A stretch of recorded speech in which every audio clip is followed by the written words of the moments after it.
Hello, hope you're doing good. In this video, I will be showing you how to add collapsible content in Shopify. The first thing you want to do once on your Shopify admin page, you're going to select Online Store from the left-hand menu option. After selecting Online Store, you're going to tap on Customize. Once you have selected Customize, you'll select the section that you would like to add the collapsible content.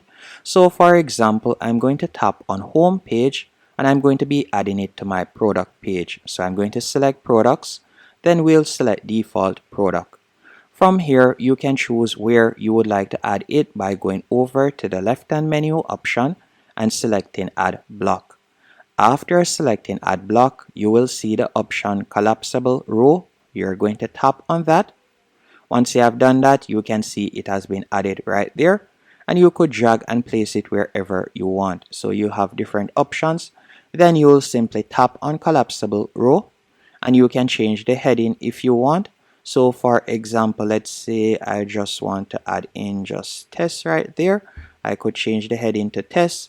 You can also change the icon, or you could remove the icon overall. And then you can add in the information that you would like to add. So for example, say this is just an example. So let's do that. You can see it right there. After you have done that, if you would like to add content from a page, you could tap on select page right there, and you could select the page that you would like to link to.